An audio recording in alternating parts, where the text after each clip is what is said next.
안녕하세요. 성공예감 이대호입니다.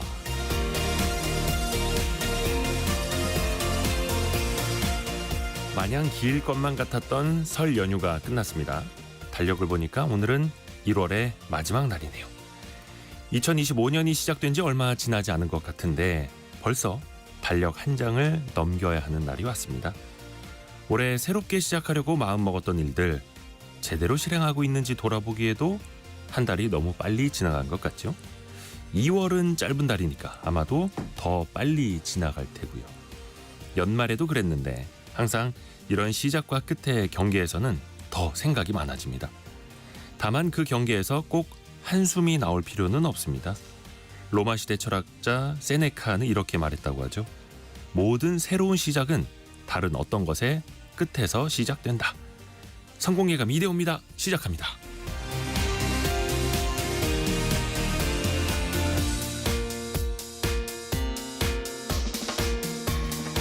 안녕하세요. 이대호입니다. 공식적으로는 이제 설 연휴가 끝났죠. 아마 오늘도 휴가를 내신 분들도 계시겠습니다만 요일 감각이 좀 없어질 수도 있을 것 같은 시기인데 금요일입니다. 금요일 1월 31일 금요일. 금요일에는 원탁의 기자들도 함께 만나보셔야죠. 중국 기업이 출시한 딥시크라는 이름의 AI 서비스가 이 AI 판도를 흔들고 있습니다.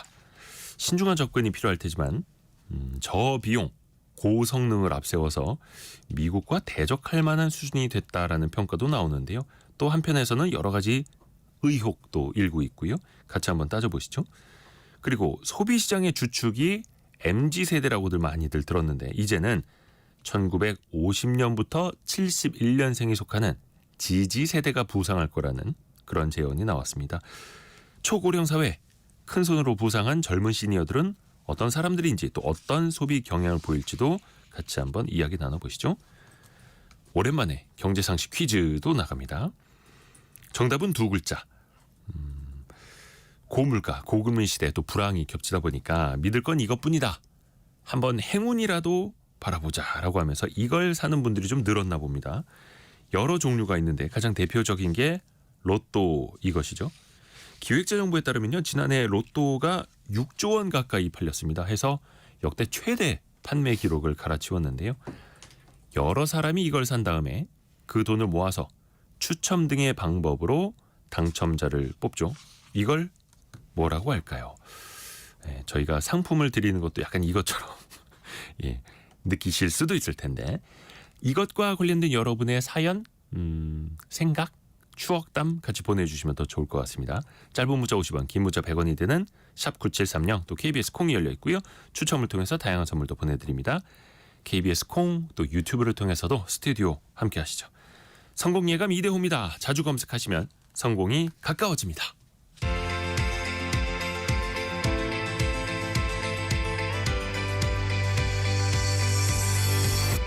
KBS 1라디오 성공예감 이대호입니다.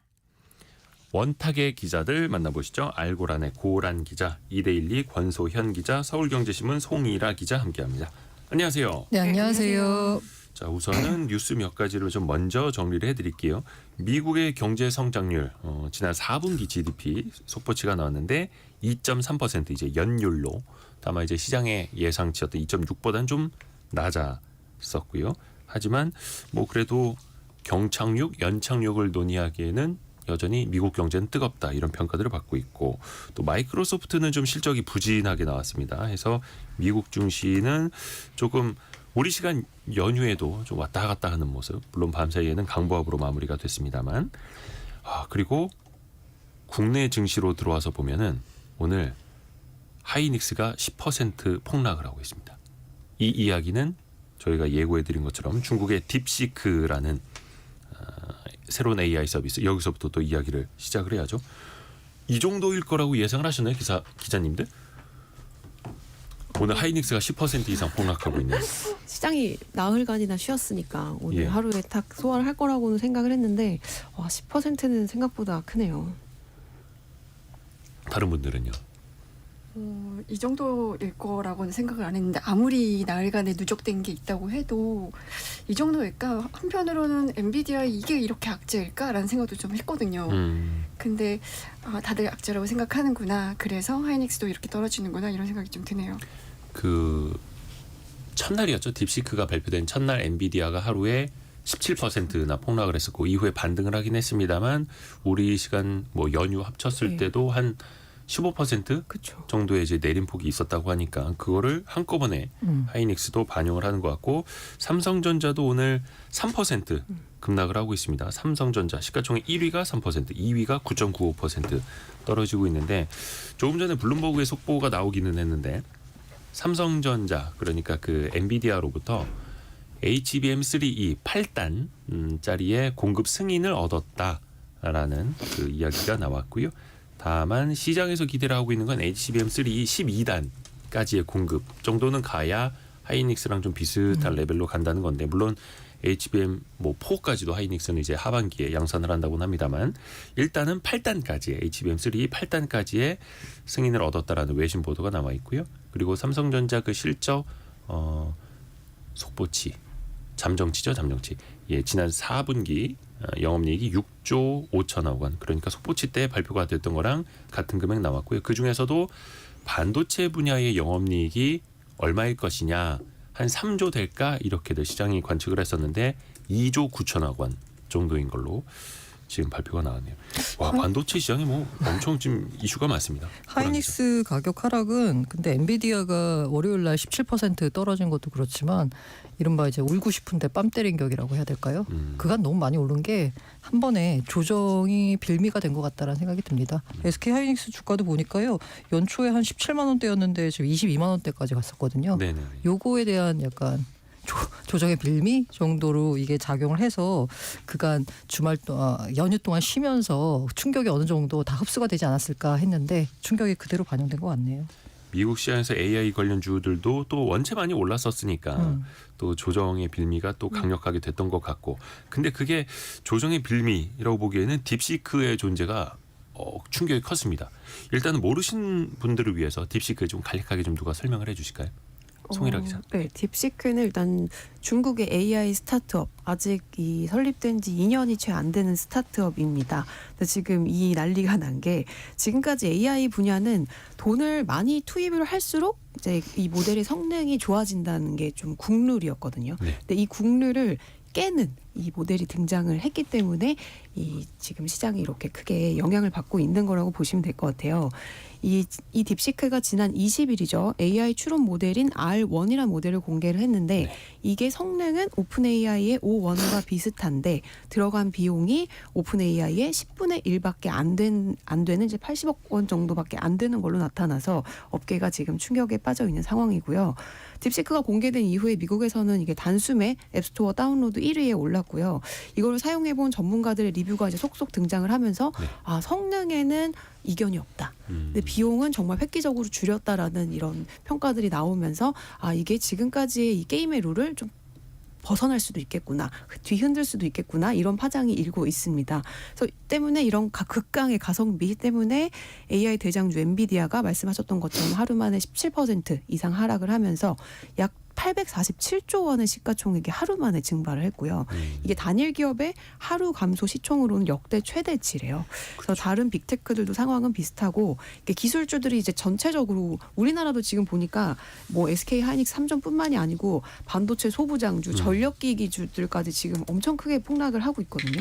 그러면서 이제 나스닥 지수는 올해 상승분을 이날 모듈이 반납을 하기도 했습니다. 그러게 AI의 어떤 영향으로 그동안 수혜를 보면서 많이 올라갔던 것들까지 다 같이 떨어지고 있고요. 제가 딥시크를 한마디로 말씀드리면 이해하기 쉬울 것 같은데요. 예. AI계의 태무다. 네, 요겁니다 바로. AI의 태무. 네. 정말로 싸게 만들어서 그렇죠. 이제 싸게 팔고 이거는 지금 이제 공짜로 풀린 거지 않습니까? 네네. 누구나 무료로 그래서 약간 이 AI계의 태무라는 이 말 자체가 갖고 있는 게 한계까지도 담보하고 있는 것 같아요. 우리가 태무 다들 막 싸다고 해서 한 번씩 써보다가 에이 그렇지 뭐 이러고서 이제 또 좀 떨어져 나가는 고객들이 좀 많이 있거든요. 뭐 이렇게 유해 물질도 많이 나온다고 하고 개인 정보도 불안하다고 맞습니다. 하고. 예, 그런 약간 그 성장의 가능성과 한계가 동시에 들어간 게 바로 AI 이게 태무다라는 게 별명이 딱 맞지 않을지. 권소연 기자는 좀 어떻게 보셨어요?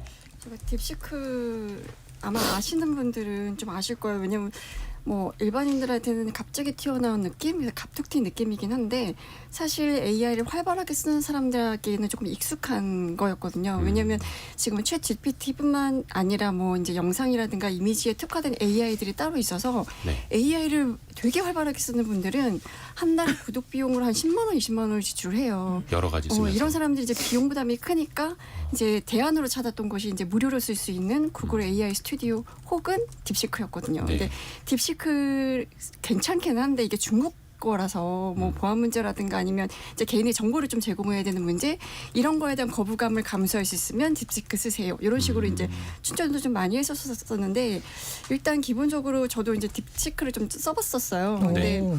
그러니까 약간 이 로그인 할 때까지도 조금 망설여지긴 하더라고요. 이제 구글 아이디로 로그인하면 저의 구글 정보가 다 털릴 것 같은 느낌이 좀 들고 그래서 이제 이메일로 가입을 했는데 이메일도 뭐 예를 들어 다음은 가입이 안 되고 네이버로만 가입이 되고 그 전화번호로 가입할 때는 그 중국 번호 86으로 시작되는 그 번호로만 가입을 할 수 있고 이런데 해서 써보니까 챗 GPT만큼의 이제 성능은 있는데 뭐 다만 뭐 최근에 한국 상황 뭐 정치 상황 이런 거 물어보면 2023년 10월이 마지막 업데이트된 거이기도 하고 뭐 한계대가 좀 있기는 하더라고요. 뭐 예를 들면 이제 중국에 민감한 뭐 예를 들어 중국 국가 주석이 누구야 이러면 대답을 안 해요. 나의 범위를 넘어섰어요. 다른 거에 대해서 얘기해 볼까요? 그 주석의 이름을 물어보는 것도 대답을 안 해? 네, 그러니까 이게 과거에는 약간 한국어로 물어보면 대답을 해줬다라고는 했는데 네. 지금은 한국어로 물어봐도 뭐 예를 들어 천안문 사태에 대해 설명해줘 그러면 똑같이 다른 거에 대해서 얘기해 볼까요? 약간 이런 식으로 나오긴 그쵸. 하는데 그 외에 다른 것들, 그러니까 뭐 여행 계획을 좀 세워줘 이러면 챗 GPT만큼의 성능을 좀 보여주긴 하더라고요. 요거 이제 거대 대규모 언어 모델에 관한 거고.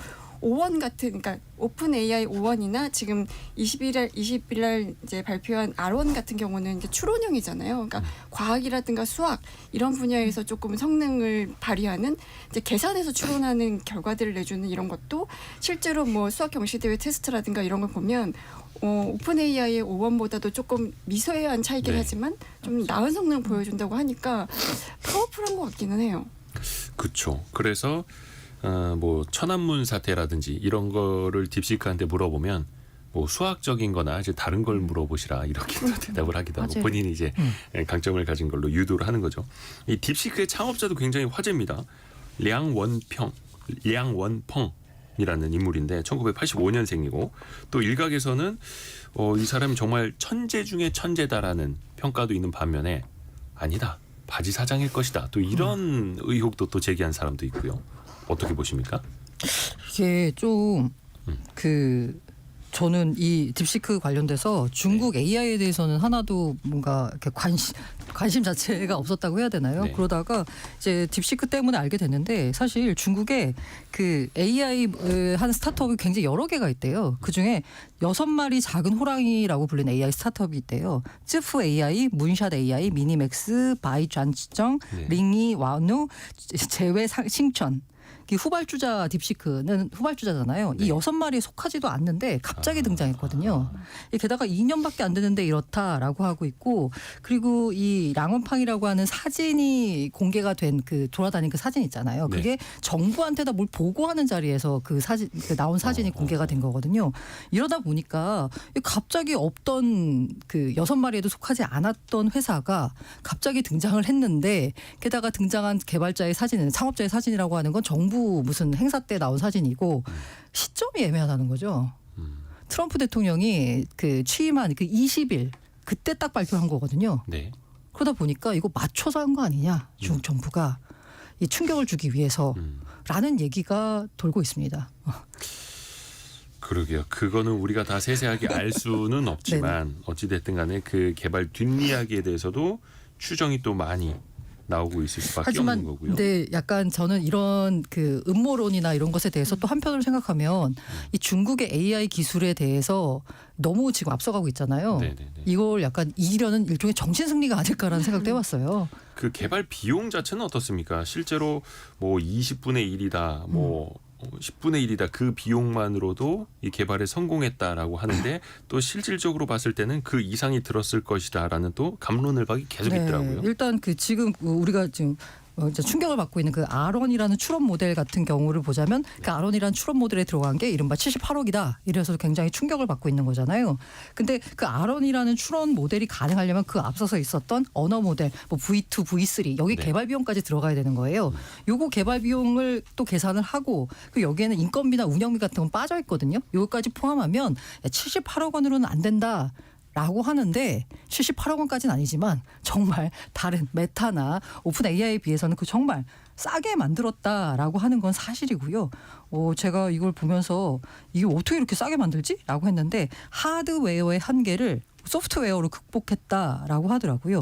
그럼 이거 어떻게 이렇게 싸게 했냐를 보니까 이게 그 미친 가성비 비결을 여러 가지가 있는데 그중에 제가 이해한 바로 이제 요약을 드리자면 전문가 혼합 아키텍처 이거라고 하는데요. 복잡한 작업을 더 작은 작업으로 분해해서 전문가한테 할당하는데 이게 도서관에 비유하자면 사서가 모든 책을 읽고 나서 답변을 해주는 게 아니라 답을 해줄 만한 올바른 책을 사서가 찾아주는 방식이라고 합니다. 그러니까 더 효율적이겠죠.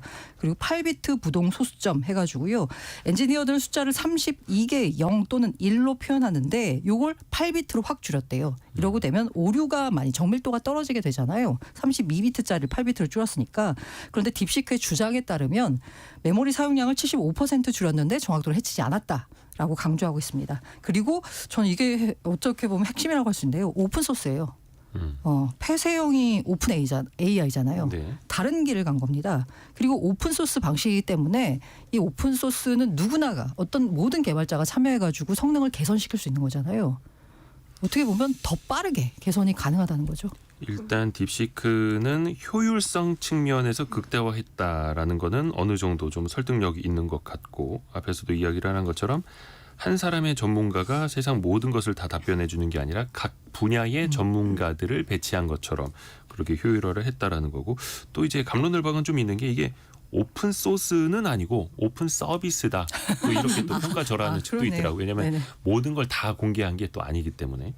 근데 여기 사실 권소영 기자. 하드웨어도 보면 워낙에 이제 대중 수출 규제 때문에 사양이 낮은 칩을 쓰면서 칩 가격도 좀 줄였는데 그 저사양의 칩으로 이 정도 성능을 냈다는 거는 어쨌든 이제 이런 개발 과정 프로세스를 바꿨다는 점 네. 그리고 이제 뭐 혁신이 좀 있었다는 거죠.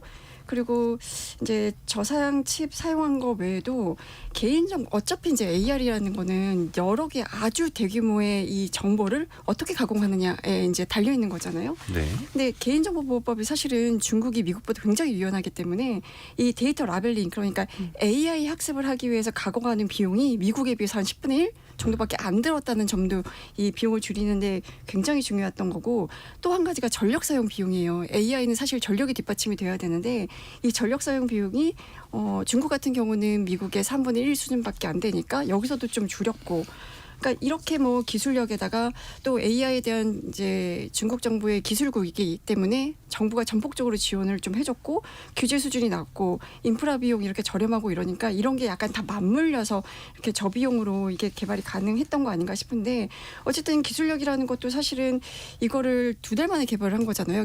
과거에 그 전 단계 뭐 LMM 모델 이런 것들을 개발한 거를 바탕으로 하긴 했지만 이 R1을 2달 동안에 개발했다는 것도 되게 놀라웠고 저는 여기에 구성 인력들이 오픈 AI에 굉장히 비하면 한 10분의 1 정도밖에 안 되는 되게 적은 인력인데다가 보면 뭐 미국의 뭐 유수의 대학을 나온 사람들도 아니고 그냥 다 중국의 토종 뭐 공과대학을 나온 전문가들 거기에다가 뭐 약간 신입 직원들도 많고 그러니까 연령대가 전반적으로 낮은 거죠. 그러니까 이렇게 인건비도 좀 적게 들어가고 이런 것들이 다 맞물려서 이런 결과가 나왔다는 게 굉장히 좀 놀랍긴 하더라고요. 아하. 그렇죠. 또 하나가 앞에서 잠깐 이야기를 했던 것처럼 미국이 중국의 그 최첨단 칩, 뭐 GPU 같은 것들, GPU 같은 것들 수출하지 말라고 통제를 하고 있는데 그 와중에 중국이 챗GPT 4랑 비슷한 그런 딥시크를 개발해냈다라는 것. 그렇게 해서 뭐 효율화 아니면 저성능 칩으로도 우리는 충분히 해냈다라고 보여줄 수도 있겠습니다만 또 한켠에서는 그 말을 고지고대로는 안 믿더라고요. 그렇죠. 그게 그렇죠. 사실 여러 가지 의혹이 있는데 일단 이 창업자의 좀 면면을 보면 이분이 1985년생이잖아요. 근데 처음에 이제 그 공학 분야 명문대인 저장대 입학을 해서 석사까지 받아요. 그리고 나서 이제 컴퓨터 프로그램을 이용한 투자 기법, 그 퀀트 트레이딩을 연구를 해서 이 헤지 펀드를 만든 사람이에요. 그래서 그 헤지 펀드가 좀 잘 나가서 2021년도에 약 20조 원 규모의 자산을 관리하는 펀드로 성장을 했는데 그래서 그때부터 이 엔비디아의 칩을 비축했다. 그런 얘기가 있거든요. 그래서 지금은 이제 뭐 그 저사양 칩 뭐 수출 규제 때문에 뭐 2,000개를 썼다 이렇게 얘기를 하지만 사실은 그 어마어마한 돈으로 고사양 H100을 굉장히 많이 갖고 있을 거다. 이런 의혹들도 지금 그 많이 나오고 있는 상황이고요. 그리고 또 한편으로는 오픈 AI에서 그 자기네들의 데이터, 이 정제된 데이터를 이들이 다 가지고 왔다. 이러면서 조사를 시작하기도 했고. 그러니까 딥시크가 오픈 AI를 바탕으로 자기네가 학습해 가가지고 네. 새로운 서비스 내는 것 아니야. 그래서 요즘에 인터넷으로 그런 왜 짤방이라고도 하는 재미있는 이미지가 많이 유행을 하는데 오픈 AI가 잡아놓은 물고기 통에다가 대고 딥시크가 낚시를 하고 있는 그렇죠. 그런 그림도 또 유행을 사실 하더라고요. 이게 빅테크들이 이제 전 세계에서 끌어모은 그 데이터를 AI 모델 학습에 적합하도록 가공하는데 그 많은 시간이랑 비용이 투자가 되는데 그거를 가공된 정제된 데이터를 그대로 가져가서 썼다면 비용을 이렇게 획기적으로 줄일 수 있는 건 당연한 게 아닌가 이런 얘기들도 나오고 있어요. 그래서 아마 이제 여러 가지 의혹은 있는데 아직까지 명쾌하게 확인이 된 건 없고 그래서 뭐 마이크로소프트 오픈 AI가 자기네 데이터를 조사한다. 딥시크가 학습한 건 아닌가 이제 조사하겠다라고까지 밝힌 상태인 거죠. 네. 따져봐야 될 게 굉장히 많습니다. 그리고 그 또 하나가 개인정보 안전성입니다. 아 이건 정말 이게 우리나라 지금 금융권도 그렇고 삼성전자 같은 IT 대기업들도 그렇고 챗 GPT 같은 AI 서비스도 심지어 사용하지 마라. 이렇게 금지령을 내린 상태 아닙니까? 그런데 중국이 만든 AI 서비스다. 특히 여기에다가 어떤 뭐 보고서를 PDF 파일로 통째로 올려서 뭐 요약해줘라든지 어떻게 변형해줘라든지 한다면 그 데이터가 이제 어디로 가겠는가? 아, 그래서 저도 딥시크가 지금 현재도 너무 사용자가 몰려가지고 약간 중국 내 번호가 아니면 가입이 안 되더라고요. 사용해본 적이 없는데 사용하려고 해도 살짝 제일 걸리는 부분이 바로 그 부분이에요. 그리고 이제 이 딥시크 쇼크가 나오니까 이 네이버 클라우드 AI 이노베이션 센터장, 이 네이버 클라우드입니다. 여기 하정우 이제 센터장이 소셜 미디어 통해서 이렇게 밝혔어요. 딥시크의 정책 약관을 보니까 사용 장비 정보는 물론이고 무서워요. 키보드 입력 패턴이나 리듬, IP 정보, 장치 아이디 등은 기본에 쿠키까지 싸그리 수집하는 것으로 나온다. 게다가 수집한 사용자 정보는 중국 내 보안 서버에 저장된다라고 올렸어요. 이걸 말씀하신 분이 이제 네이버 클라우드니까 약간 또 경쟁자를 경쟁하려는 의미도 있냐라고 하지만 이 얘기만 듣고 나면 이거 너무나 광범위하게 정말 수집하는 거잖아요. 무섭습니다. 나의 개인정보가 이게 어떻게 갈지. 걱정이 안 될 수는 없는데 네. 또 이 또한 나의 개인 정보를 어디부터 어디까지 가져갈 것이다라는 게 또 확인은 안 되니까 맞습니다. 또 막연한 또 두려움이 들기도 그래서 하고. 왜 이런 소셜 미디어 관련돼 가지고 제일 유명한 말이 있잖아요. 네가 그 무슨 서비스를 공짜로 쓰고 있으면 네가 바로 그 사용료가 되는 거라고. 그 사람의 모든 정보가 예, 비용이 예. 된다. 뭘 공짜로 쓰고 있으면 다 네가 사용료가 되는 건데 이 딥시크가 이게 싸다라고 하는데 이렇게 나의 개인 정보가 사용될까 우려되기 때문에 아까 제가 AI에게 태무라고 했잖아요. 저도 태무 안 쓰거든요. 저도. 그 이유가 이제 약간 불안해서 안 그렇죠. 쓰거든요. 그래서 이게 뭐 서방 시장에서도 그렇고 중국의 서비스를 또 제한하는 강력한 배경 중 혹은 방법 중에 하나가 개인정보 유출 우려. 그렇게 해서 뭐 DJI라는 그런 드론 1위 업체 앱도 앱스토어에서 다운받을 수 없게 막아놨고 테무까지도 많은 사람들이 이제 불안해서 삭제를 하고 있고 그럼 또 AI 서비스도 개인정보 유출 우려 이런 게 또 커지면은 많은 사람들이 또 기피할 수도 있겠고 어떻게 보면은 다른 나라 정부가 그런 식으로 또 프레임을 씌울 수도 있겠다라는 그렇죠. 생각도 들고요. 앞에서 우리가 우리나라 반도체 관련주들도 오늘 폭락한다는 이야기 전달을 해드렸는데 현재 뭐 SK 하이닉스 한 8% 정도로 낙폭은 조금 좁히기는 했는데 어떨까요? 그 일각에서는 AI판 스푸트니크 쇼크다. 이게 그 1950년대 소련이 인공위성 1호를 먼저 그 발사하면서 미국이 굉장히 이제 놀랐던 그런 이야기죠.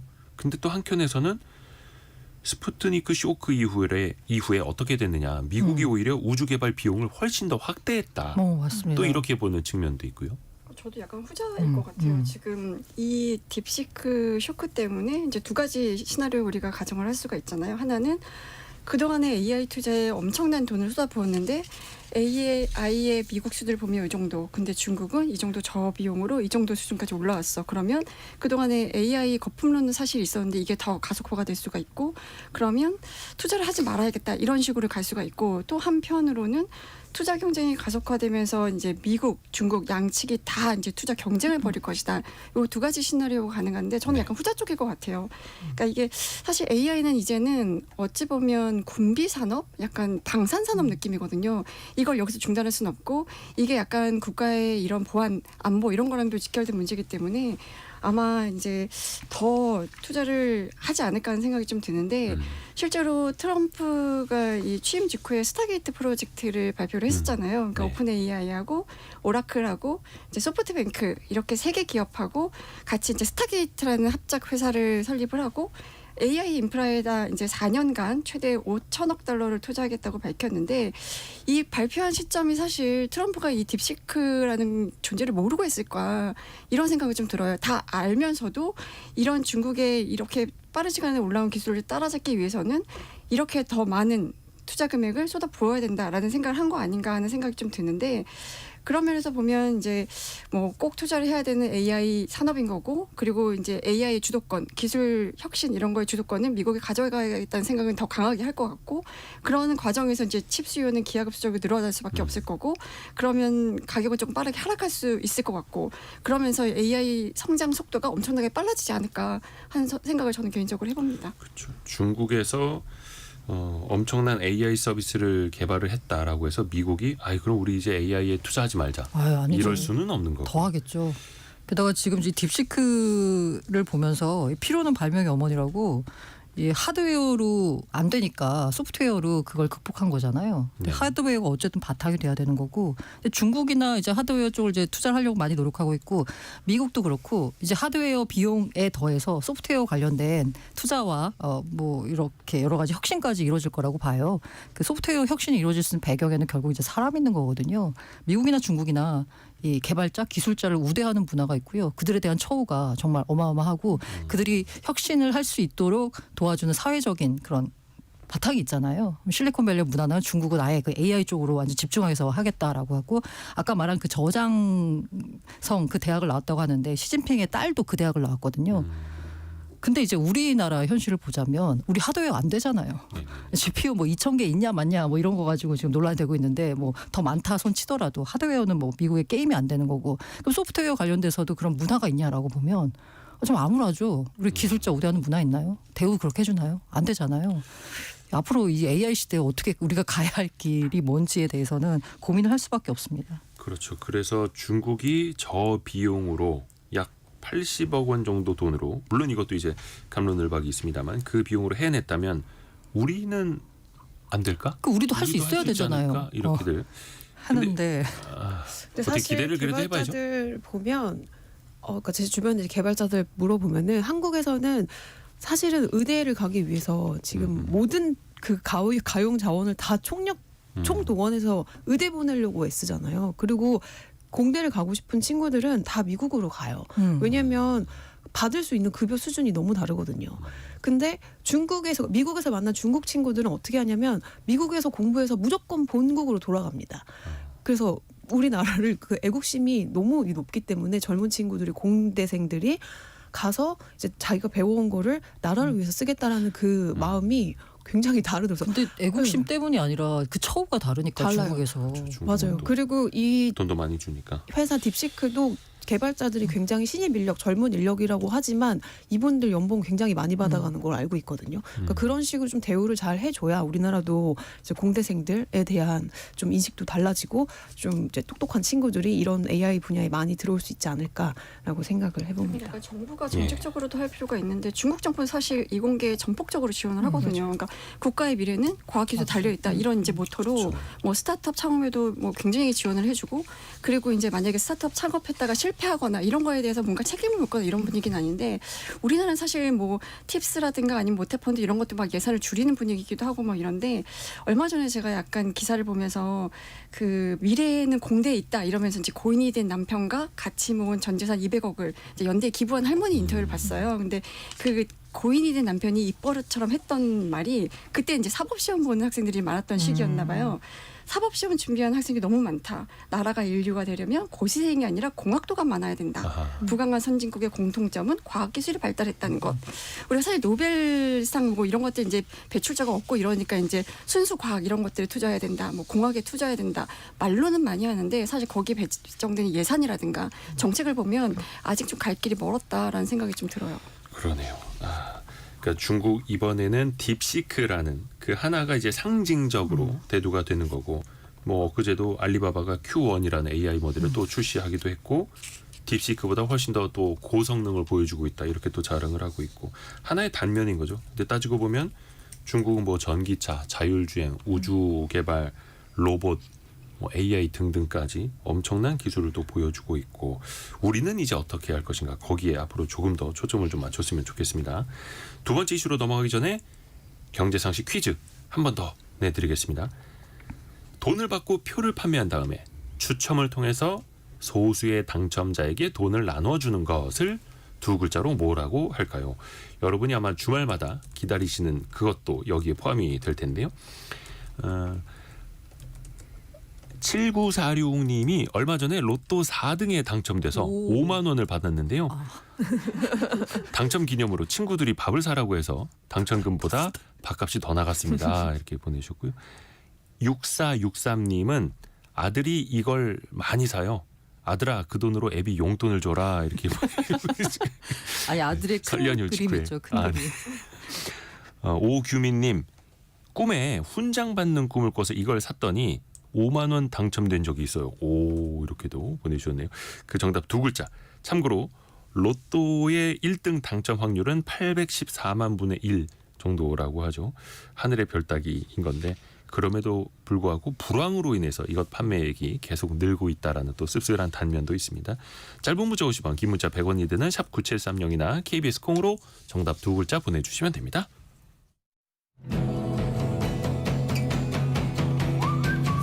오늘의 움직임에 주목하고 세상의 흐름을 놓치지 않습니다.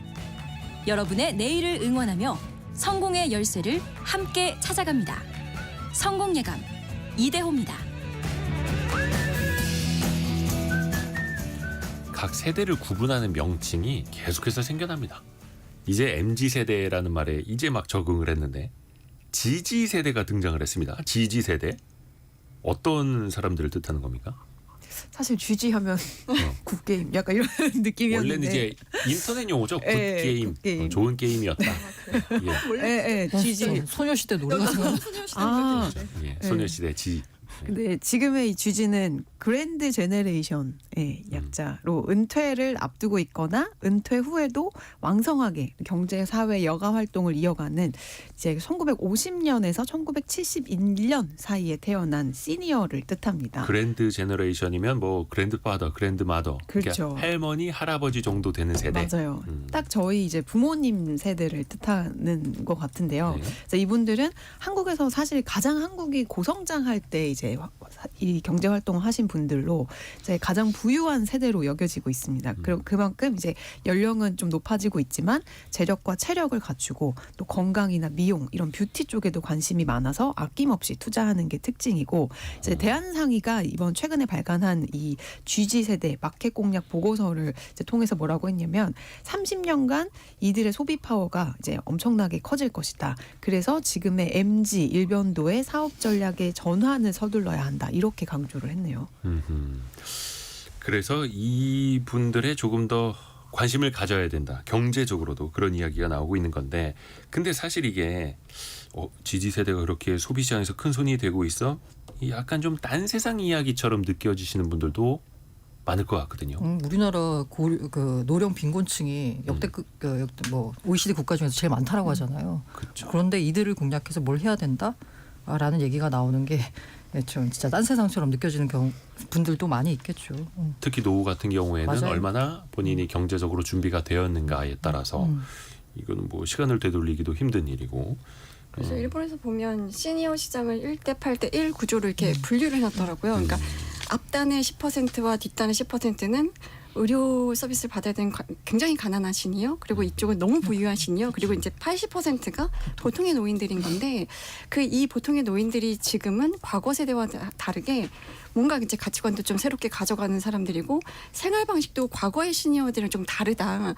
그러니 이 사람들의 변화에 맞춰서 뭐 기업들도 이제 마케팅이라든가 뭐 니치 마켓을 좀 찾아야 된다라는 건데 사실 뭐 미국 심리학 교수인데 버니슨 유가튼이라는 사람이 시니어를 4가지 유형으로 분류를 했어요. 그러니까 프리 시니어는 은퇴 앞두고 이제 시니어가 되는 사람이고 액티브 시니어가 은퇴 후에 이제 탄탄한 경제력을 갖고 있는 이 사람들이 주로 이제 나를 중심으로 소비를 하는 사람들이거든요. 이제 네. 과거에는 뭐 주로 자식들 위주, 뭐 가족 위주였다면 이제 나를 중심으로 선택하는 소비를 하는 이들이고 아더 시니어가 이제 경제력 좀 약하고 소비주의 낮은 사람들. 요 아더 시니어가 우리가 말하는 이제 빈곤층에 속하는 그리고 실버는 자녀에 의존하는 쇠약한 사람인데 지금 이제 기업들이나 아니면 산업 구조를 이제 이런 시니어 중심으로 봐야 된다고 주장하는 쪽은 바로 이 액티브 시니어에 이제 주목을 하는 거죠. 근데 이분들은 일단 뭐 아까 이제 송일아 기자가 얘기했던 것처럼 과거에 비해서는 건강 수준도 많이 좋아졌어요. 일단 이제 기대 수명이 연장이 됐고 거기다가 기대 수명이 연장이 되면서 건강 관리를 하는 분들이니까 경제 활동도 더 길게 하고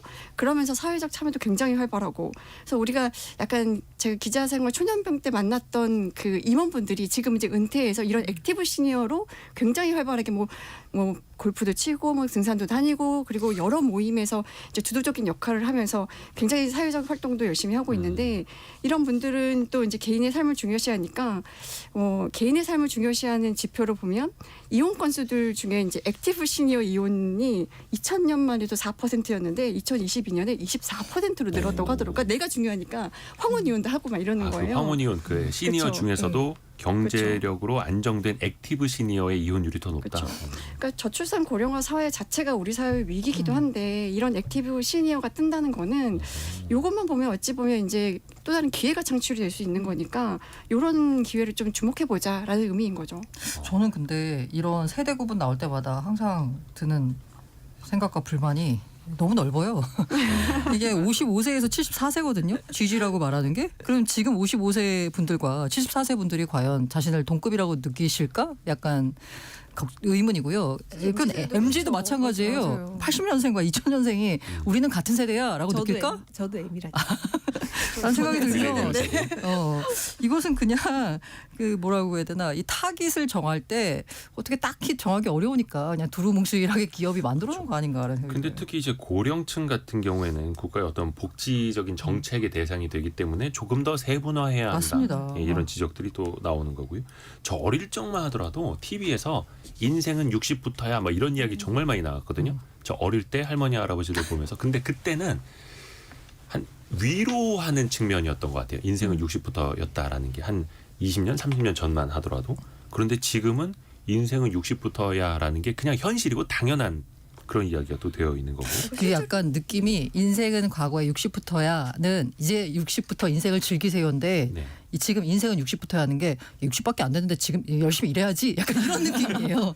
아니 근데 약간 노인의 기준도 과거에는 60세 중반 이랬다면 지금은 다들 설문조사를 해봐도 71세, 72세 이렇게 나오거든요. 그러니까 70세 이하면 이제 노인도 아닌 거예요. 어르신도 아니고. 그래서 실제로 노인복지법에 보면 65세 이상 경로자라고 되어 있거든요. 그러니까 대상이. 그래서 이분들 이제 지하철 뭐 무료 승차가 가능하잖아요.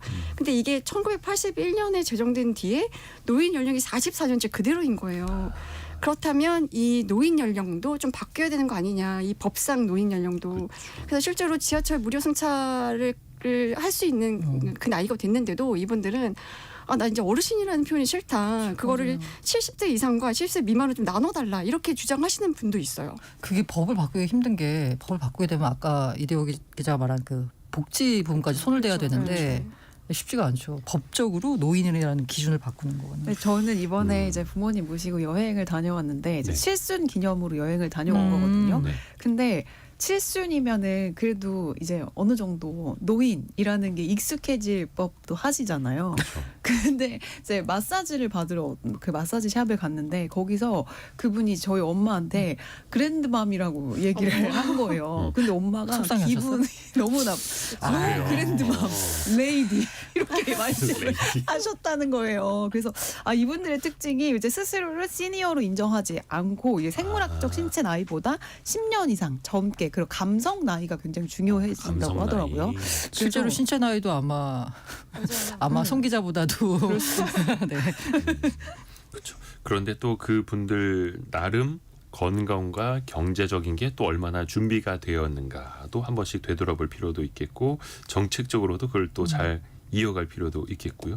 사실 그 대한상공회의소에서 밝히기를 퍼펙트 스톰에 비유를 했어요. 그런데 그게 긍정적인 의미가 아니라 어떤 극도의 위기를 겪고 있는 세대다라는 뜻을 내포하고 있더라고요. 사실 이게 쉽지 않은 측면이 있지 않습니까? 그래서 노년층이 또 많아질수록 국가 재정도 부담이 될 수도 있는 걸 테고, 그래서 우리가 준비가 된 액티브 시니어가 조금 더 많아질 수 있는 방법 또 많이 좀 미리미리 고민해 보면 더 좋을 것 같아요. 예. 그래서 우리도 언젠가는 찾아올 수밖에 없는 그런 미래이기 때문에 여러 가지 생각해 볼 거리가 좀 많은 그런 두 번째 주제였습니다.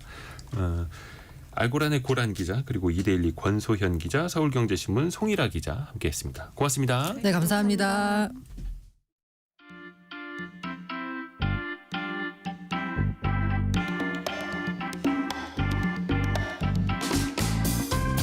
지금 여러분께서는 KBS 1라디오 성공예감 이대호입니다를 듣고 계십니다.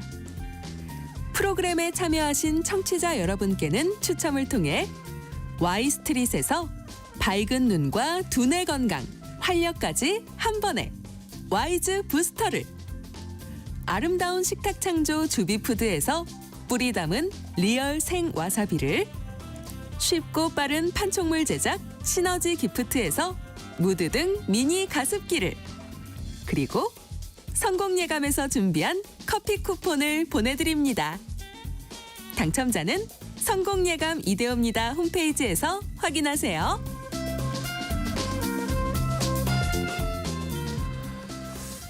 앞에서 저희가 GG세대, 그랜드 제너레이션에 대해서 이야기를 했는데요. 송대현 님이 할머니들한테 할머니라고 하면 큰일 납니다. 여사님이라고 해야 합니다. 이렇게 보내셨네요. 그렇죠? 요즘에 그래서 뭐 할머니, 할아버지, 어르신이라는 표현을 쓰기도 참 애매모호해진 그런 시대를 사는 것 같습니다. 그런데 또 동시에 초고령 사회의 또 어두운 단면도 있죠. 바로 고독사입니다. 홀로 사는 어르신들, 아프거나 혹은 사고가 났을 때 이게 즉각적으로 대응하기가 참 어려운데요. 고독사를 막을 수 있는 방법 또 한번 같이 고민해 보시죠. 머니투데이 남형도 기자가 이 부분을 취재를 했는데요. 전화로 만나봅니다. 남 기자님. 안녕하세요. 안녕하세요. 그 재작년 기준인데 혼자 사는 노인이 213만 가구라고 합니다. 그만큼 비례해서 또 고독사가 또 늘 수밖에 없을 것 같은데요. 네, 지난해 보건복지부에서 2024년 사망 실태 조사를 발표했는데요. 네. 가장 최근인 2023년에는 3,661명이 고독사로 사망했습니다. 특히 남성이 여성보다 5배 가까이 많았고 연령별로는 60대가 가장 많은 특성을 보였습니다. 뉴스에도 고독사 이야기 종종 나오죠. 그 안타깝게도 너무 늦게 되는 늦게 발견되는 일이 많다는 거잖아요. 그러니까 집 밖에서는 안에서 누군가 쓰러졌다는 신호를 보내도 이게 도무지 알 수가 없잖아요. 그렇죠. 그래서 고독사의 90%가 주택, 아파트, 원룸 등 주거지에서 발생합니다. 임대인이나 뭐 경비원, 건물 관리자, 택배기사분들이 발견한 사례가 가장 많았고요. 그 다음에 가족, 이웃 순으로 고독사를 발견한 경우가 많았습니다. 그 밖에서 보면 이게 계량기 돌아가는 거 보면 안에서 어떤 활동을 하고 있구나, 집이 비워져 있구나 좀 알 수 있잖아요. 네, 그렇죠. 그래서 집에서 쓰러졌다면은 알아챌 수 있는 단서가 있는데 바로 이게 전기와 수돗물을 사용하는 양인데요. 네. 밥솥이나 전자레인지가 돌아가지 않고 TV가 저녁에 켜지지 않을 거잖아요. 그러니까 또 통신적으로 봐도 뭐 문자나 전화를 주고받지 않고 샤워도 못하게 되니까 평소에 대비해서 사용량이 지나치게 줄었구나, 이게 감지됐을 때 집안에서 뭔 일이 있구나 짐작할 수 있는 건데요.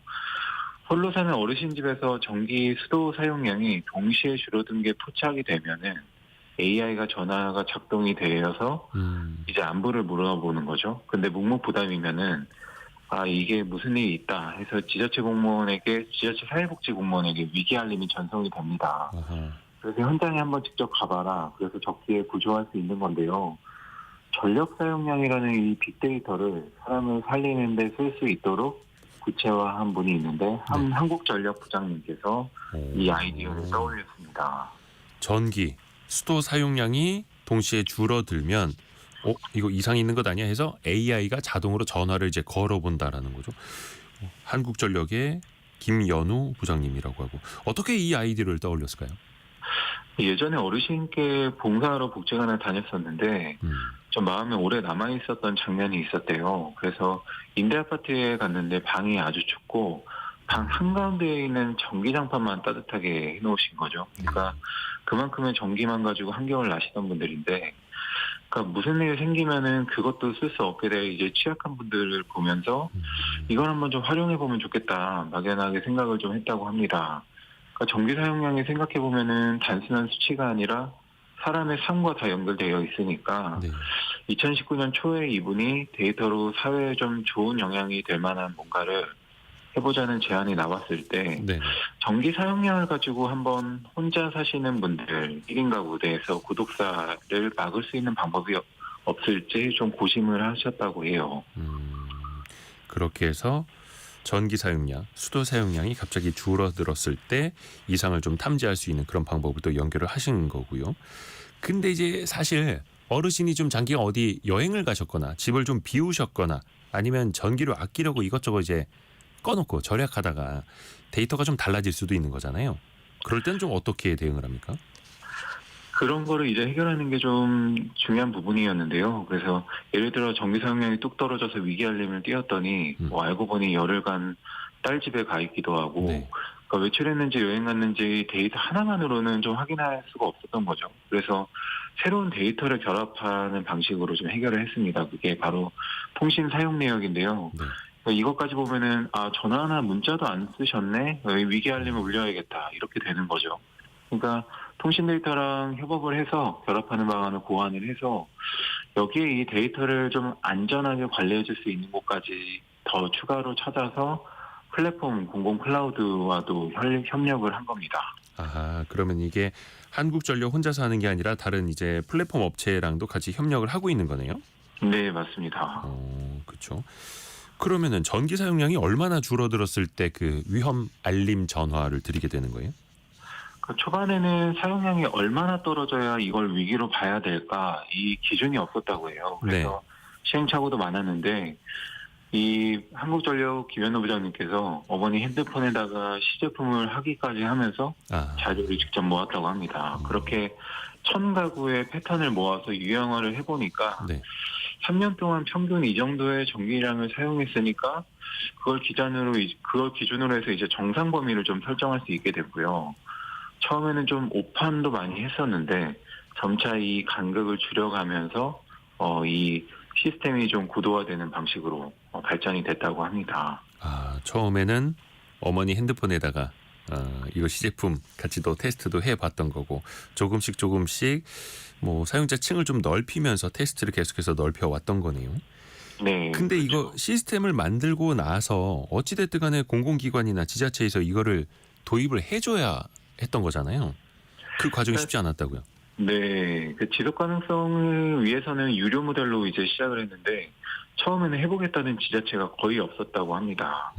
그래서 직접 돌아다니면서 이제 설득을 하셨다고 하는데 다 반응이 이제 아이디어는 괜찮은데 예산이 없다 뭐 이렇게 거절당하기도 했는데 당시에 처음으로 광주 한 주민센터에서 도입하겠다고 하면서 사업이 시작이 된 거죠.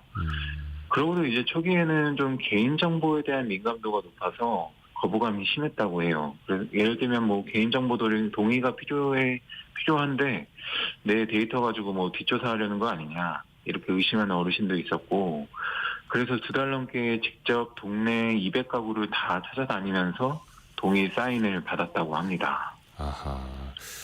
근데 그렇게 힘들게 해서 이게 전국 지자체에도 현재는 잘 사용이 되고 있다라는 거죠.